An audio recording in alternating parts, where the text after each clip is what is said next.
presentation will be really about the applications of deep tech. So we'll also understand what that is. My presentation is in 3 parts, and the first is really to answer the question, what is this deep tech? And more importantly, why should we pay attention to that? Then we'll get into digital transformation. So how this will affect all our lives. And that's why the third part is really about, especially the people at the back, what does it mean for you? What are the implications for you? Because otherwise, we'll just be enjoying the nice food, and I don't think we have wine here, but maybe later in the evening for some of us, right? I'm looking at Captain Lloyd. Okay, let's move forward. So a little bit about why we began this company, and it starts with a mission. It always starts with the why. I've been a seafarer myself, and I have actually had to fill out lots of paperwork with certificates saying no monkeys on board when you enter certain ports. And this was about 29 years ago. Today, unfortunately, though we see digital charts and a lot of technology, I think all of us will nod our heads because we still deal with a lot of information which is exchanged in traditional means, certificates, paper, etc. So, there are some low-hanging fruits that technology can actually resolve. And Navozyme was created to enhance our lives with the help of technology, particularly in areas of digital transformation and decarbonization. So let's go further.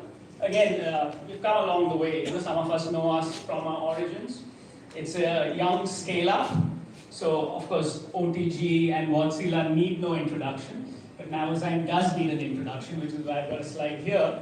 And this photo here is actually a picture taken at the IMO, where we were invited to talk about how blockchain can help with electronic certificates, cybersecurity, and single maritime window. And I'm not going to speak about all those things, but we've come along the way. We've been recognized also by tech giants like Microsoft and Amazon for the work that we are doing. And let's see the work that we are doing.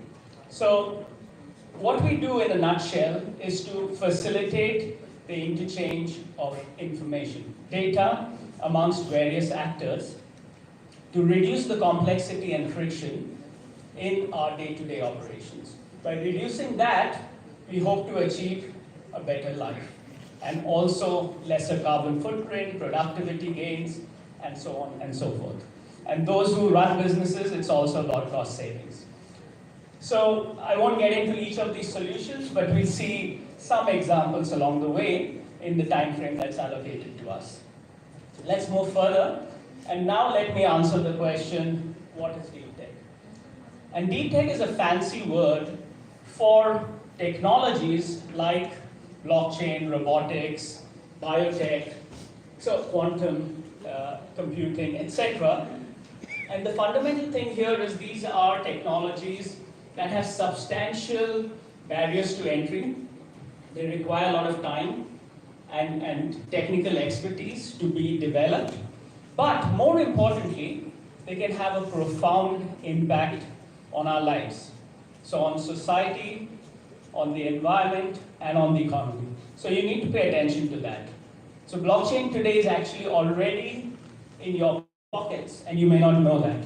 AI is already affecting our lives, and we know that, right? So this profound impact can be positive or negative, right? So we need to pay attention so that we hopefully have more of the positive side and less of the negative effects. So I think paying attention to deep tech is really important.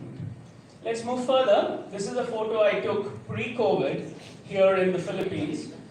And it's actually seafarers waiting for getting their COCs, certificates endorsed at marinas. We've come along a long way, right? We are also on the white list, and that's brilliant. But there's still work to be done.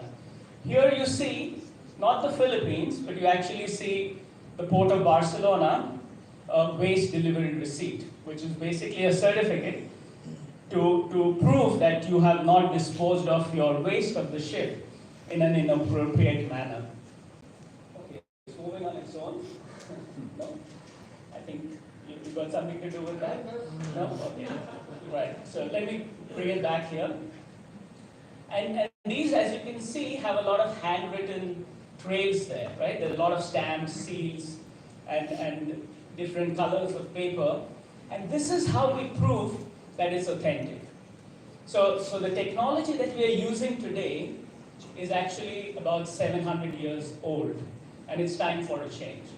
And that change is what we bring. So really what we're interested in is the data that's on these sheets of paper. And what we are also interested in is it valid right now at this particular instant? And has it come from the right source? So really verifying whether that ink there is genuine, etc., is a cumbersome task. And here is where technologies like blockchain can really help us. So let's watch a short example of how this happens through one of our solutions called NCAP. You can play the video now. It has some entertaining music as well, I think, yeah. So this is our fantastic team which has created this video of issuance of blockchain-enabled certificates. So basically with a few clicks, you're able to, as an issuer, generate certificates which come straight into your pockets.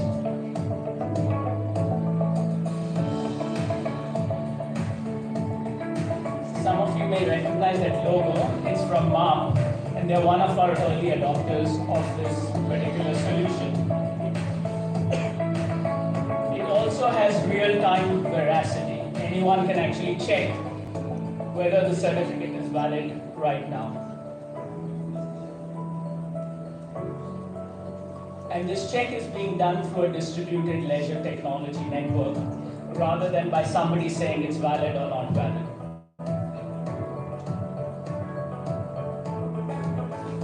So basically, in a minute and a half, what you saw is how technology can be applied to these certificates that we all are used to, right? And there are many people here from MAP who are already using it as we speak. About 30,000 certificates have been issued, so the future is already here. And from now on, I think when you think of a certificate, don't think of a piece of paper, think of actually the data that's behind that piece of paper. Let's move forward. And we've got exact time. That's great. So I'm doing okay. Here are different examples of how this certificate can work. And for us, the paper and the signatures and the photo and the stamp, those are aesthetics. And of course, it's very nice to have different, personalities of the certificate. But what's really core is what's behind that. And this QR code, you all can try to scan it, and you will see whether it's actually, working in real time, it's verifiable or not. So let's go to the other part, which is, I think, really important, is how technology is actually transforming business and our lives. So digital transformation is about a change that's at the core of processes. It's at the core of the culture of people. This is not just about technology being at a superficial level. It's actually going in the heart of how we do businesses, how we work, what we learn. And I'm going to argue that there are lots of things that are changing which affect the way you can get a competitive advantage or not. Here I show another example of a deep tech solution using AI, artificial intelligence, but in a setting that you all may be familiar with. So all ships need fuel, different kinds of fuel. Bunkering is the process for that. And here you see how many different parties are involved before a bunkering operation can take place. So what we've developed is basically a way in which information is exchanged among all these actors so that just-in-time bunkering is facilitated. That means when a ship comes, all the service is ready for it to pick up that fuel and continue on its journey. So the objective here is to reduce the waiting time.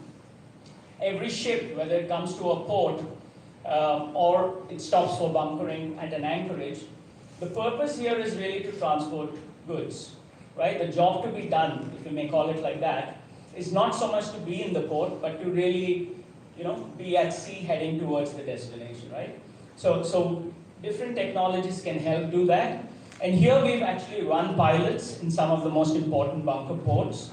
Right now, this is a picture of Algeciras in Spain. And we can see the estimated decarbonization impact in millions of tons as a result of this solution. So I've shown you two examples. And what I'd like you to also understand is that the industry itself is blurring, right? So maybe ships, and bear with me, this may sound exaggerated, but maybe ships itself may take a different form, because the job to be done is about transportation of goods itself. So what if, those of you who are Star Trek fans, what if you could dematerialize yourself and appear on the other side? If a technology like that appears, maybe the ship itself is redundant, right? And this is, of course, provocative because I want to wake you up from your slumber, if some of you are there. And we still have a long way to go, so the cadets at the back need not be worried. But I want you to understand that just thinking about ships in the traditional way will not be enough, right? So people who work in Navozyme are people who understand shipping, but they also understand these other aspects. And for that, what we need is a new mindset. We need a mindset, a paradigm, where we are willing to accept these radical ideas first, rather than have them surprise us. So my last part is really just a few questions, and they are, what would you need to succeed? Some of the previous speakers have already given a lot of hints about what you need to think about. I even argue, what are the jobs of the future? So Navozyme is a company created in 2017, and you can see the kind of work we are doing. Most of this is first time in the maritime industry, right? And we are challenged with finding people who understand how ships work, but who also embrace technology, especially deep tech, right? So there's a sweet spot for the training institutes as well here. And then finally, I think there's a question that we should always ask ourselves. What is it that can make us redundant? And this is not to scare us, but this is to prepare us for the future. So with these three questions, I'm going to leave you, and hopefully I've finished on time. Thank you. Anjaney, thank you. Inside your time.